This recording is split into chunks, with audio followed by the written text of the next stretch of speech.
One last flashback.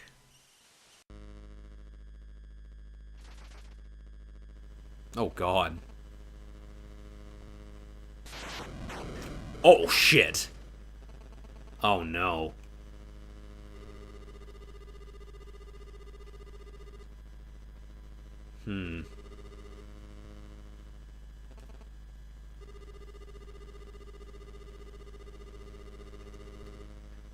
So this is how it happened.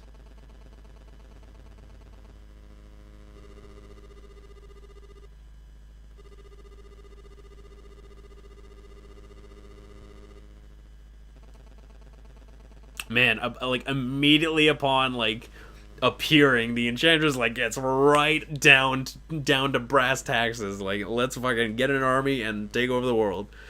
Of course.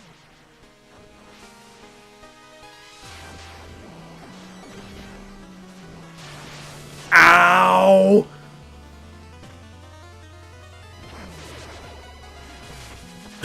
Okay, apparently the scythe is Mjolnir, by the way.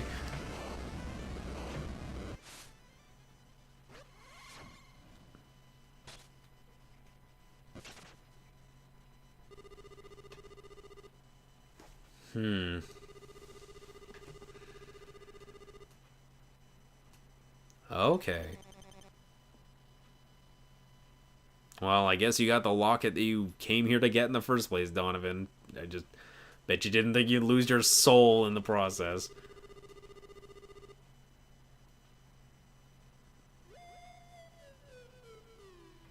They even gave her a classic laugh.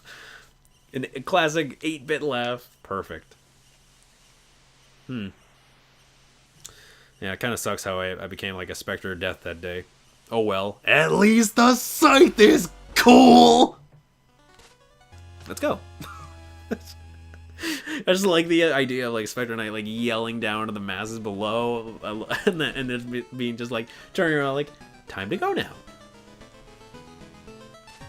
Anyway, we actually have a surprise for Red this time because we actually have I found any red skulls? Yes, I have. Barrier Lantern. I legitimately don't even remember this one.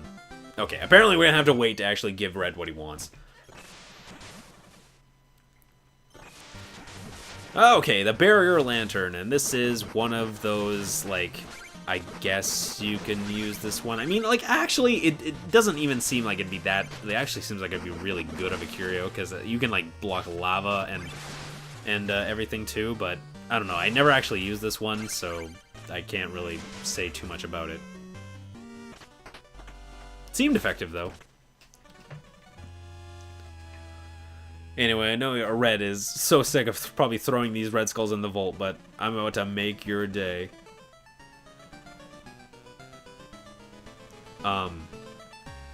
What? No, I have a red skull for you, though. Does the game not let you give it to him unless you have, like, unless you have the... Trade these to unlock new curios. What the hell? I have the main one.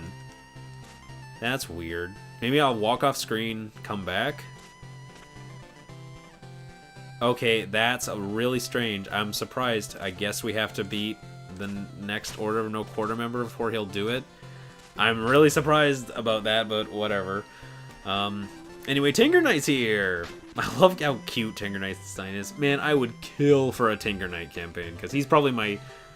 After Specter and Plague Knight, he's probably what I would have voted for had I backed the Kickstarter.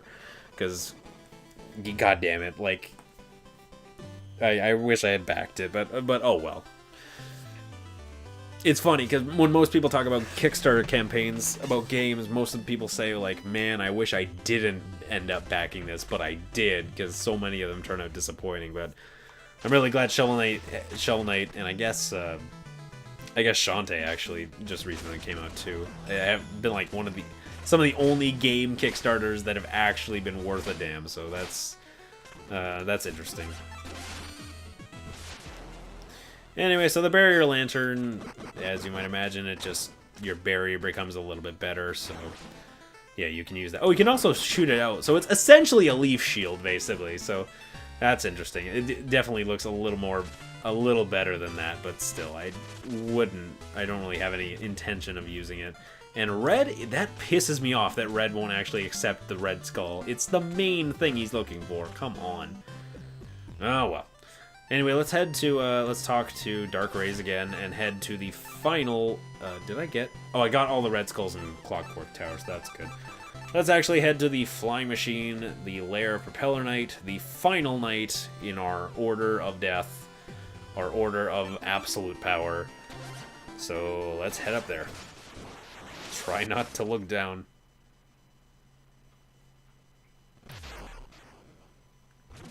Dash and slash! Yeah, so it should be no stranger to anyone that Propeller Knight is my favorite my favorite stage of the game, as well as my favorite music of the game. And I'm not sure about favorite stage in this game, but for absolute sure, this is my favorite remix of the game. Is, of course, it was my favorite theme in the original Shovel Knight, and the remix that we've gotten in this version is also fantastic. So that should really be no surprise to anyone. Also, here's a dick move about a secret. Dive down like that, and yeah, you had to do that in the original campaign as well, except it was a little further on. They make you do it right away here. It's still just as evil as before.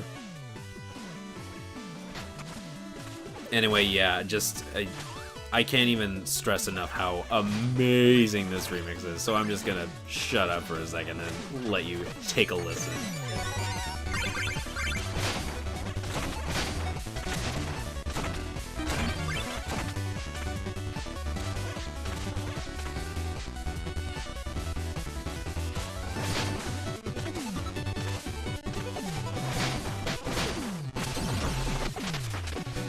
Just like, holy crap. Like, I didn't think this theme could get any better, but somehow Jake Kaufman did it. And this theme I actually have, like, heard, like, months ago, too, because Jake Kaufman actually did something really cool. Basically, what he did was he streamed the creation process for every song, well, maybe not every song, but the majority of the songs in this game, at least all of the Order of No Quarter stages.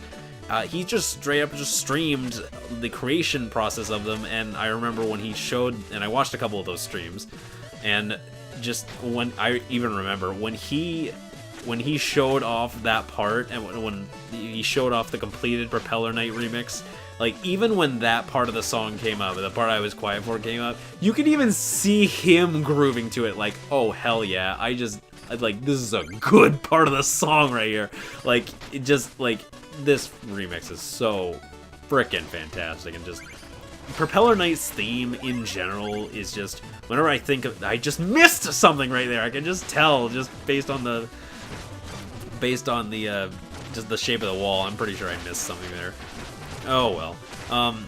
Just whenever I think of Shovel Knight and Specter Torment now, I guess, like, Propeller Knight's stage and theme is just what comes to mind when I think of, like, man, this is one of the best games I've ever played. Like, without a doubt in my mind, one of the best games I've ever played.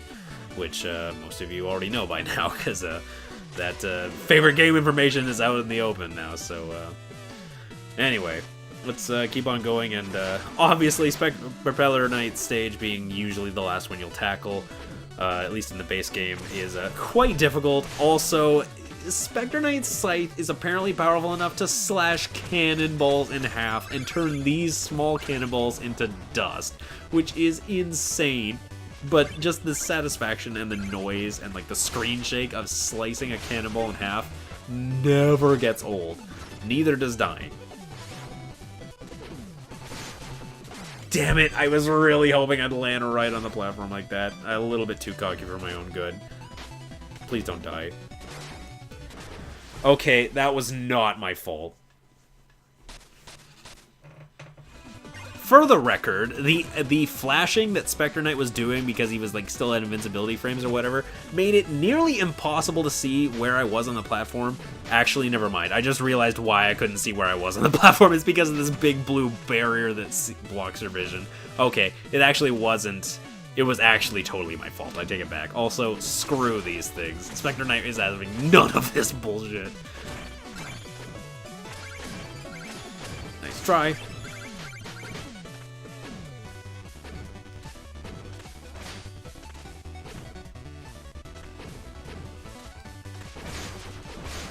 Oh my god, Specter Knight, you're so cool. Holy crap.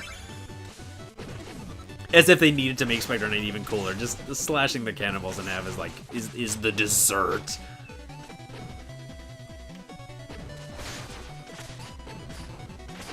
Sorry, just trying to concentrate a little bit. Like I said before, it is the hardest of the stages, so you just got to be definitely on your toes. Or I guess Specter Knight has toes. Of course he does, but still.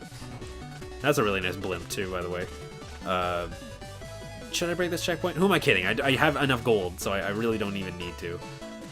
Anyway, this is where the game actually, this is where the level actually throws some tricky platforms at you, because these fans are spinning, and I can grab that. No, I couldn't. I wasn't even close. These fans start spinning, and you actually are forced to make some pretty crazy jumps using the momentum of the fans, so just gotta be a little bit careful. There we go. Wow, that projectile is strong enough to break those blocks as well. Nice try. Wait a minute. Can you break this block below you? Okay, you look like something might be actually down below. I just wanted to double check. Nice try. Don't know what these weird turnip things are about, by the way, but whatever. And that was almost really cool. Oh my god, that was just complete nonsense. I apologize. Let's try this one more time. There we go. Use the wind to our advantage. Oh god. Course correction! There we go! Oh my god, I cannot believe I saved that. There's no reason I should have lived through that, but whatever. I can't complain. Die. I'm not even dealing with the hover meanies at this point. The Dread Talon has other things to say about that. Man, the most annoying enemy in the game, and somehow the Dread Talon also subverts it. Like, nothing can stop this thing. Nice try.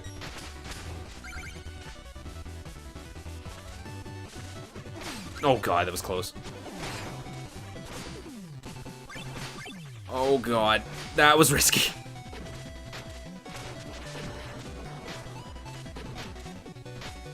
And a surprisingly well hidden Red Skull right there, and is that all of them? I think I missed some, actually.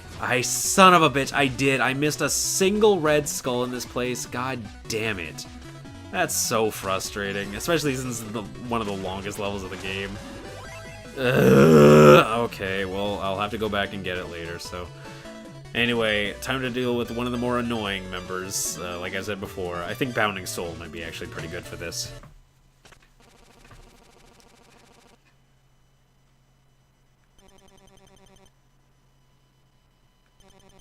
Carefree Crew.